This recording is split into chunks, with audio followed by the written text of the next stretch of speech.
Hello. So today I'm going to describe you something about why one should go for an overseas studies.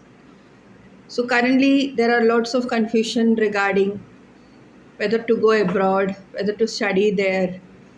Uh, Lots of confusion. Whether it will be okay if I move to UK, if I move to Canada or any other countries.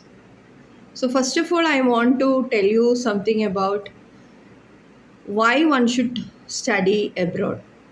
I've already done a video earlier, but just want to give you some more information.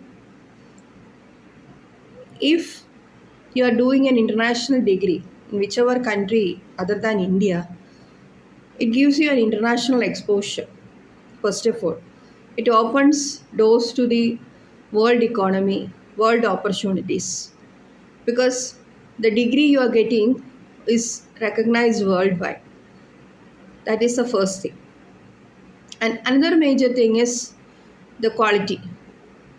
Most of the countries they have their own quality measures. Suppose if it is in UK, universities have been rated as gold, silver, and bronze as per the teaching qualification framework. Or if you want to do some research, there are research assessment exercise.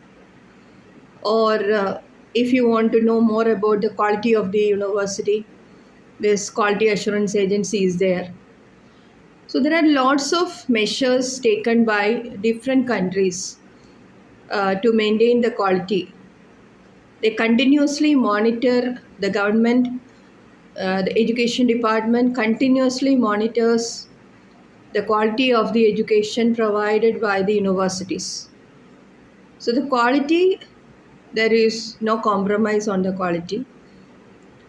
Another thing is the universities always gives an updated knowledge to the students.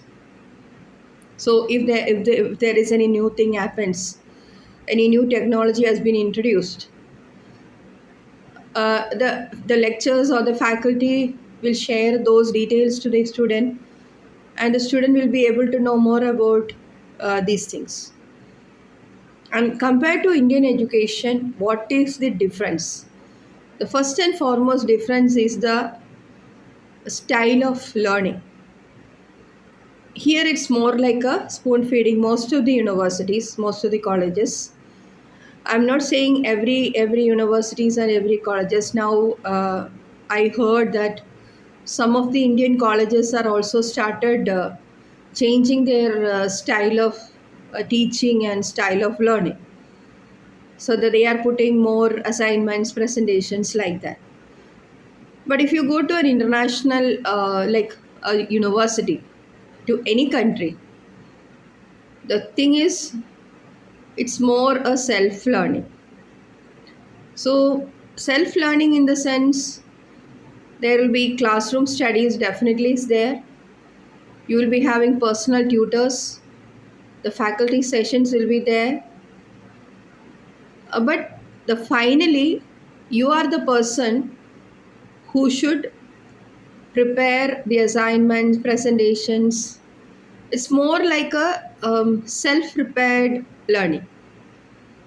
So when you start preparing in assignments and presentations and all, especially assignments, there's a case of plagiarism. So every country has their own methods to check the plagiarism. What is plagiarism? Copying someone, uh, copying some matters, some sentences, same like from the internet or from any book, and that is plagiarism. So what the university always suggests is you can take that idea, but it should be in your own sentences, not like the same sentence as in the internet, as in the book and all. You can take the idea. So the benefit of this is you start developing your own ideas, your own sentences, your vocabulary will increase. So It's a totally different. And presentation, some of you might never have done any presentation in your college, but when you go to abroad studies, you need to present the topic. So when you want to present a topic, you need to learn in detail about the topic, so your knowledge level increases. When you do the presentation, you develop your presentation skills, how to manage the audience, how to make it attractive, your presentation. So you think all this matters, so it connects.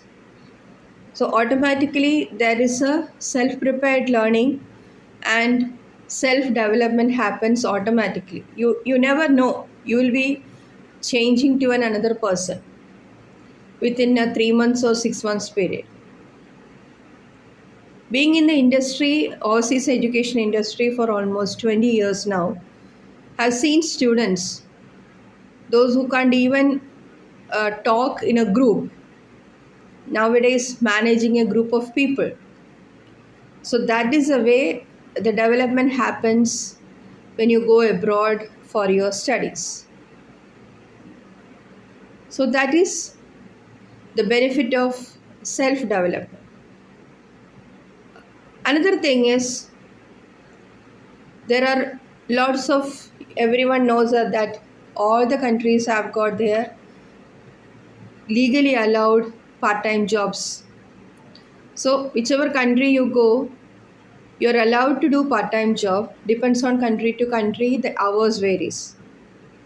If I take the case of UK, you can do 20 hours per week, and during the vacation you can do full-time job.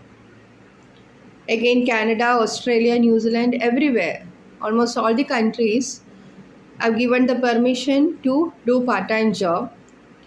Why one should do a part-time job? It's not really money making. People, especially students, think that when you start doing, then they start doing part-time job, they can earn. They can cover their living expenses, they can cover their fees and all. But for your kind information, when you do part-time job, it's just to cover your living expenses. Definitely the country has given you another option after your studies to earn. During your studies, your main aim should be concentrate on your studies. Part-time definitely you can do, and it should be under the legally approved hours. Okay, so that is one thing. And when you start doing part-time job, there is a tendency that when the student starts getting money, they have a tendency to earn more. So the concentration towards the study will go down, and finally when they complete their course, they might having a good savings, or they might have earned a good amount of money, but finally they won't be able to clear their course. They won't be able to pass their course. So what happens? If they don't clear the course, they don't successfully clear or pass the course, they have to come back, because they don't get a stay back option. And one more thing, if you are doing illegal part-time jobs, whichever country you go, during your stay back period, when you apply for your post-study work rights, every country has given you the permission to stay back, to search for jobs, that is graduate immigration route.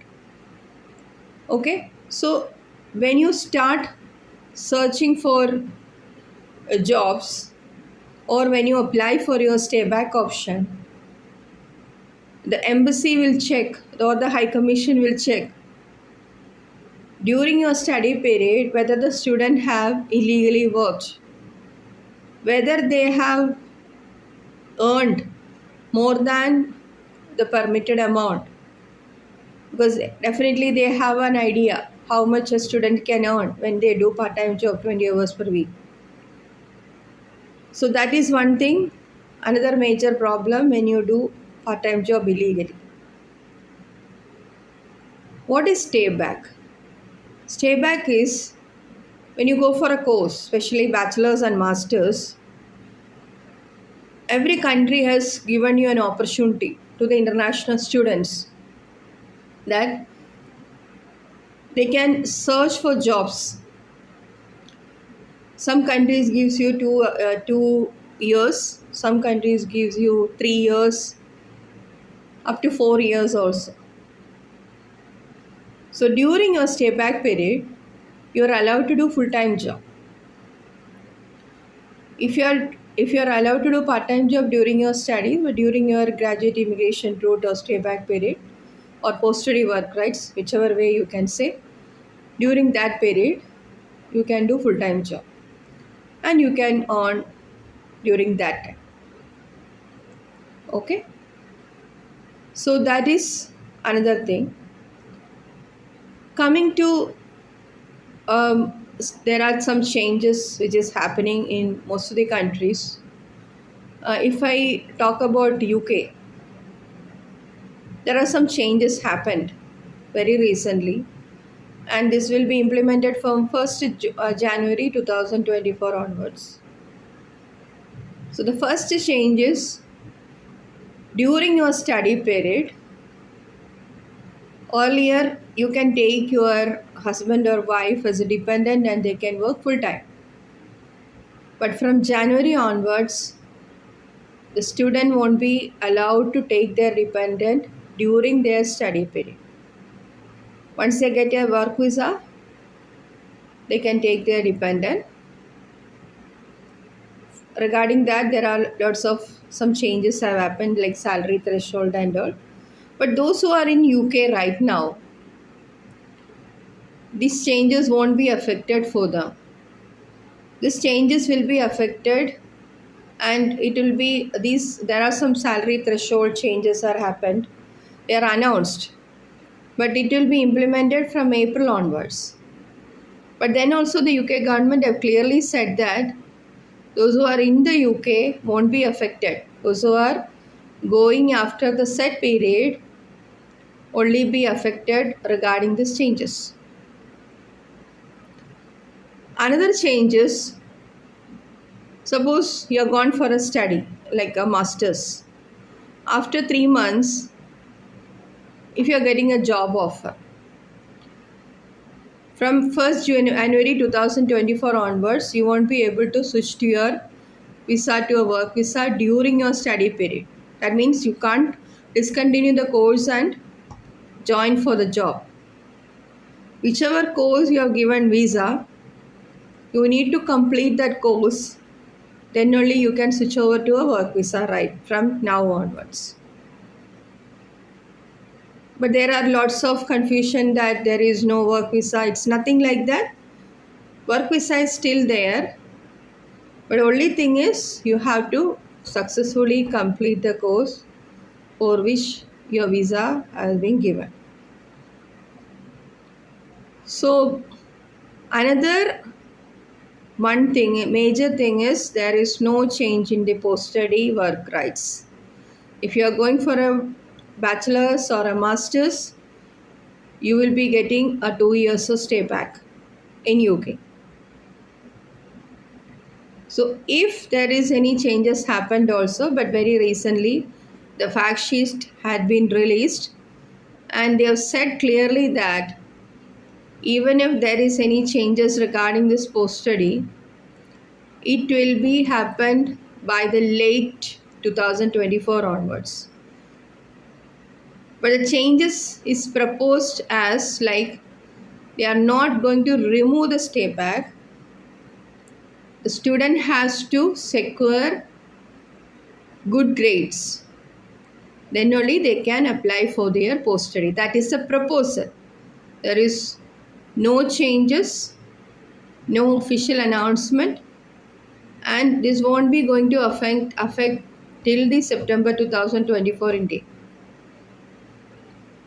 That is as per the fact sheet they have given that regarding the graduate immigration route, they will be taking a decision by late 2024 only. So if a student wants to go in January, or January is almost over, or March, April, June, there is intakes are there. Some of the university, they have already started their applications, and September also it's open. So it's the right time you can apply. So till September there won't be, as per the current announcement, there won't be any changes regarding the graduate immigration route. Coming to UK, there are benefits to study in UK. First of all is lots of scholarships are available. So if you want to study in UK in a top university, normally the application process will be from 4 to 6 weeks. So after that, only once you get your offer, then only you can start applying for your scholarships. There are two types of scholarships are available in UK universities. That is automatic scholarship, which you automatically gets once you receive your offer. And another thing is there is excellence scholarships. Excellence scholarships by the UK government as well as the universities. But if you want to apply for this excellence scholarship, you need to have an offer. The university has to have a proof that you have got an offer for this course. Then only you can start applying for your scholarships. So these are some of the things regarding UK and overseas education as a whole. So just want to update you regarding this. So if you need any type of updates regarding any country, just go to the official web page of that country.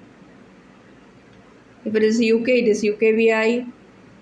Australia, it is Australian education website is there, immigration website is there. Canada, every country has their own official website. So that is the official announcement. Rest all are manipulating news or speculations by the media. So please, if you want right information, go to the right website. That is the official website of the government, whichever country you are planning. They will give you the right advice. Okay, thank you so much. Just want to update these things. We'll come soon with another video regarding the application process or the visa process regarding the abroad studies. Thank you.